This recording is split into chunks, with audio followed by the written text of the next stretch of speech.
Thank you for joining us today as we discuss online marketing versus privacy infringement. My name is Carnisha Rivera and I will be your course trainer for today. My background is with the U.S. Department of Education as a training and development specialist. I also hold a diversity and inclusion certificate from Cornell University, a master's of arts in HR management from Webster University, and a bachelor's of arts in history from Norfolk State University.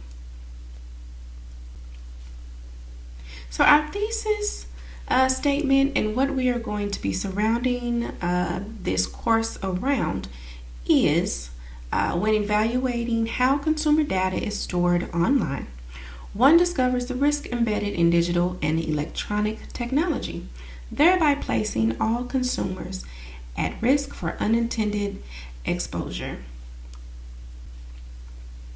We will review our discussion today from the Legalism School of Ethics point of view, which is based on objective rules of behavior that can be applied to all, regardless of religious beliefs. However, this school of thought can be different across states, nations, and countries. So we will begin our discussion by first watching a short video that deals with privacy versus security.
Now that we've watched the video, let's begin to unpack what was discussed by answering two important questions. What information was discovered? And what surprised you most about the explanations of the two terms? So the fact that privacy and security are not the same was surprising. That was an interesting fact. Privacy deals with the rights we have to control access to personal information. Security is how your personal information is protected. So the video gave us a example, and that example was the difference between installing bars on the outside of your windows versus hanging curtains on the inside of your windows. Both are necessary, but each has a separate function. So we have three ethical challenges that will be addressed in this training today. And they include how our Google searches contribute to the data stored by data mining companies, how that information is then highlighted on social media in terms of the sponsored ads we see included in our timelines, and the reliability of online searches. So let's discuss some privacy myths. So some of the privacy myths, according to toolbox.com and the Washington Post, the first one is that cloud data safety solutions are undefeatable. So we would think that, the solutions we have with your iCloud with Apple, or your Dropbox, or your OneNote, I believe, that they are solid and they are, protected, basically undefeatable. That is a myth. Automated software can stop breaches occurring due to human error. That is also a myth. 5G will have no impact on data security. Government action is not effective in ensuring data privacy. The collection of phone numbers and other metadata isn't much of a threat to privacy. Only people with something to hide should be concerned about their privacy. These are all myths. Now let's look at some security myths. These were researched with InfoGuard Security, and they highlighted five myths related to security, and that includes that antivirus and cybersecurity software is good enough, and we all know that it's not. Complex passwords cannot be cracked. My data isn't worth anything. Scams and phishing are glaringly obvious, and mainstream websites are safe to visit. So I can speak to all of these myths in knowing that, number one, our data is worth its weight in gold. If it wasn't, we would not be here today talking about privacy and security. Mainstream websites, we would think that they would be safe to visit, but unless they have the requisite protocols and security on their end, and we also have our home security and privacy and security safeguards in place, we would not be safe. And so the thing that really I wanted to highlight was the fact that complex passwords cannot be cracked. And, we hear a lot about, make sure that your passwords are complex. And this kind of just highlights the importance of making sure that you change your passwords at least every 6 months. I know on the iPhone, there's a feature where they let you know if your password was included in a data breach. And so that kind of gives you a heads up to go ahead and change your password. So these were just a few of the many security myths that are prevalent out there. So the reality is, according to Stealth Labs, the reality is that 58% of cyber attacks target small businesses. 84% of cyber attacks are due to human error. 60% of data breaches involve insiders, and 81% of data breaches are due to weak, stolen, and default user passwords. And that is really something to think about, the reality. So why are we even here today? Let's focus. Let's roll back to why we're here.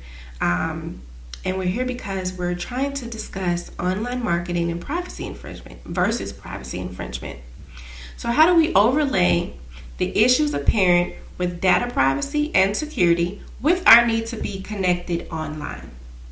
So some of the questions that we want to consider include, or ponder, if you will. Have you ever had a conversation over the phone or in person about a specific product and notice soon after that you are seeing ads for that product in your social media timeline? That has happened to me. I'm sure it's happened to many of you. The second one, how many political ads have you seen online that correspond with your specific political point of view?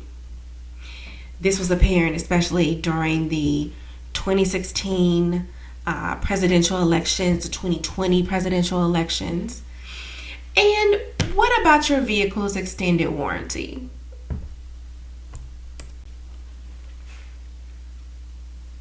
So here is where I'm going to discuss. This has been my experience. I wanted to give a personal experience to you all about how things that we talk about in person can pop up online.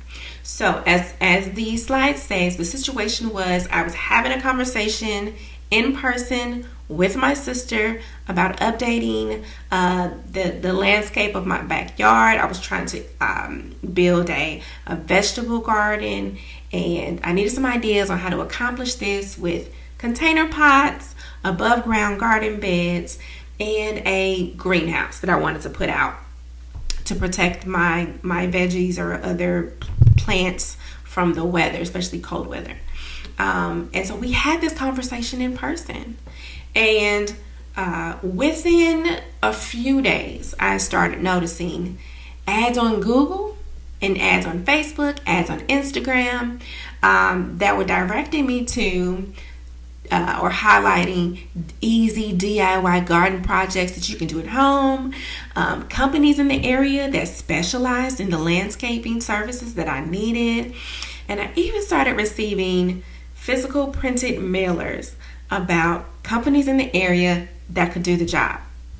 Now let's keep in mind, I never mentioned this on social media. I didn't make any posts about it. I didn't do any pictures. I didn't hashtag anything. I didn't like any posts about it from other people.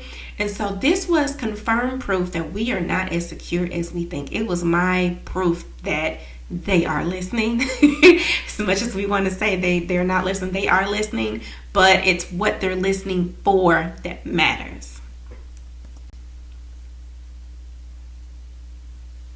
So what are our options? Our options include, what are our options? What steps did I take, if any? Can you stop being tracked? And what about algorithms? So let's break some of these questions down and find some answers to these questions. So let's talk about algorithms for a minute.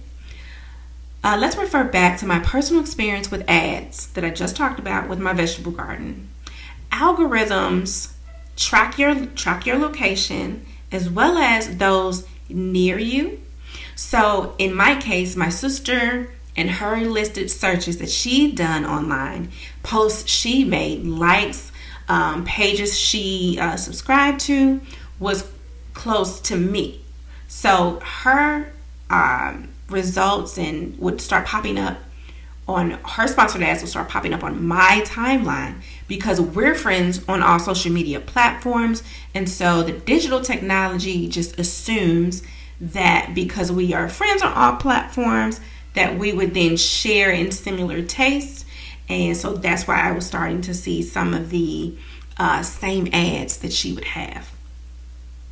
So how do you, some of the steps that you can take to limit this type of online marketing that's what we'll call it, would be to look at your permissions that are on your smartphone.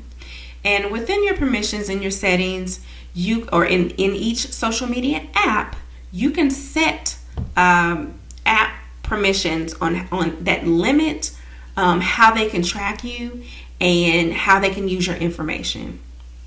When we all sign up for social media, we often have to agree to certain things, but you also can go within your smartphone to limit the amount of information they can access about you, and as well as the amount of information they can use. So the data they can collect and the way that they can use them can be limited, but you have to do it on your smartphone. Because if you're using social media in any capacity, then it has enough information already to go off on to learn your potential interest for advertising purposes. So, the only true way to stop being subject to social media marketing algorithms is to simply not be on social media.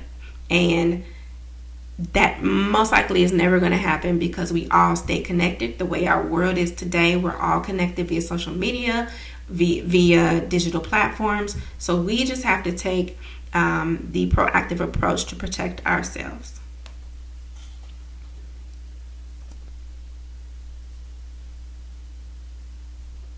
So now we're going to defend the right of online marketing companies to do business as they do, to conduct business in the way that they see fit. And so a defense for them could be, online marketing is good business practice. It is good business practice.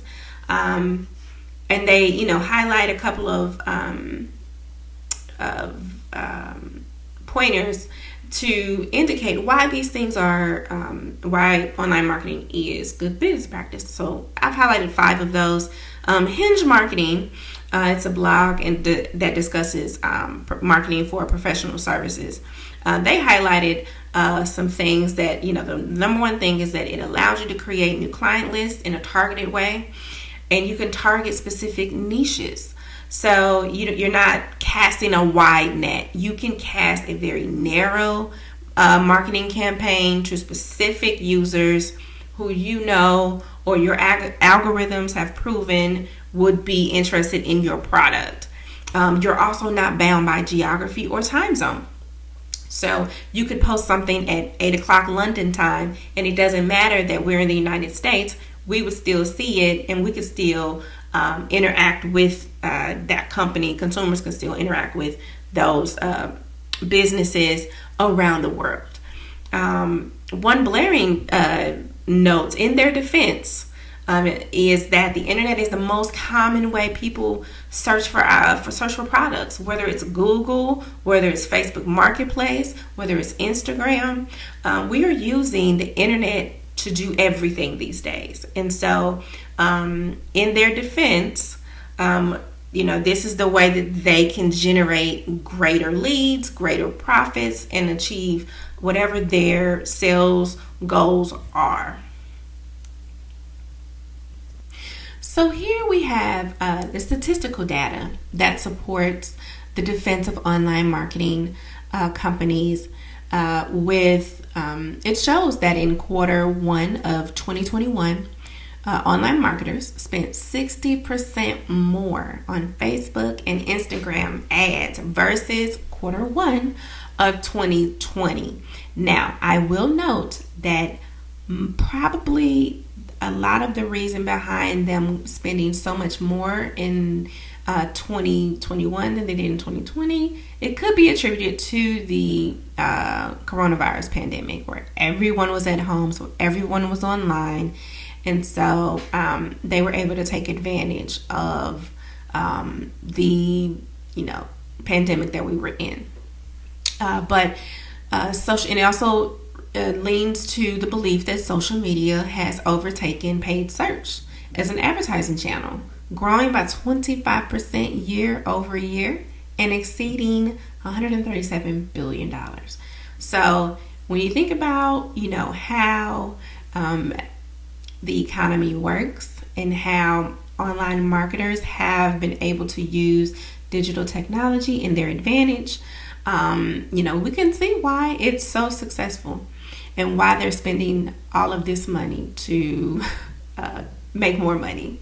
So on the right side of the screen, you will see what's known as retargeting. And so retargeting is the premise of we have targeted you once and probably targeted you twice.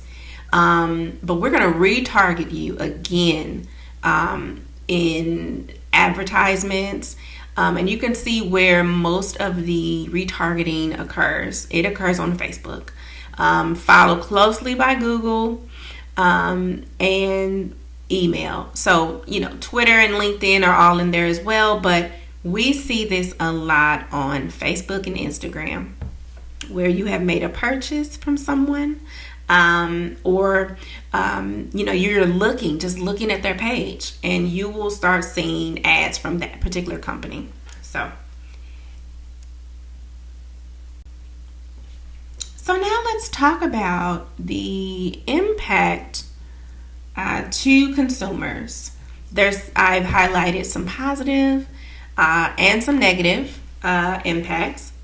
So the positive ones is that consumers are empowered to compare prices as well as read product reviews. We are able to do that online in ways that we could not do decades ago.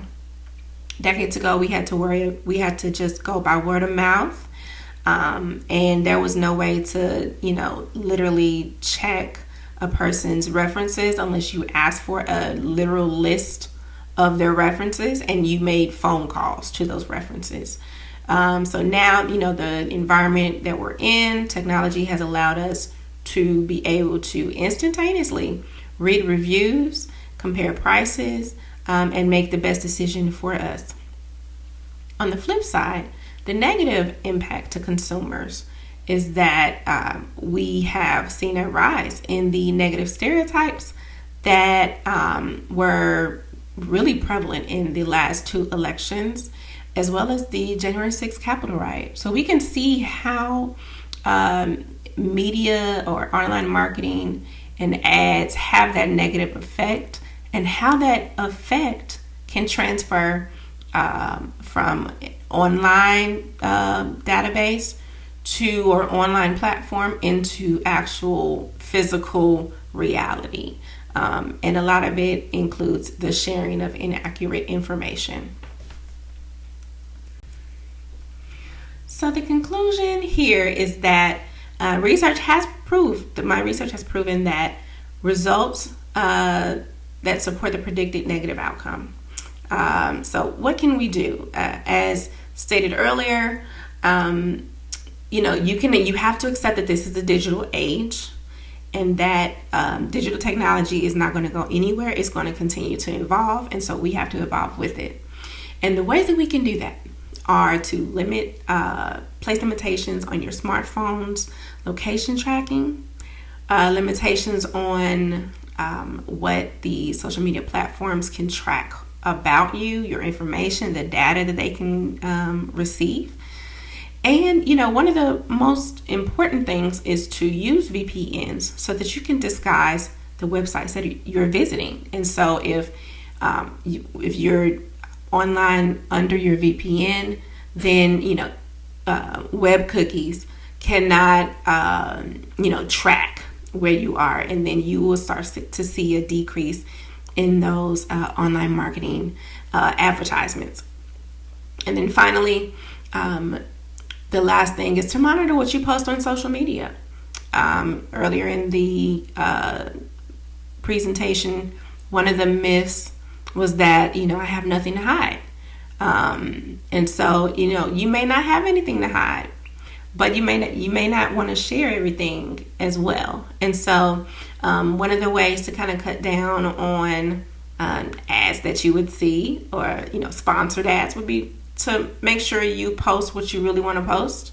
And if it's, information that you don't care share it. But if it's something that, 9 or 10 years down the line may be reflecting someone that you're not, then I would consider, monitoring what you post, and just be very specific about the information that you share online. And I want to thank you for attending the course today. As always, if you have any questions regarding any of the information that has been covered today, please feel free to reach out and we will assist you in any way possible. Thank you.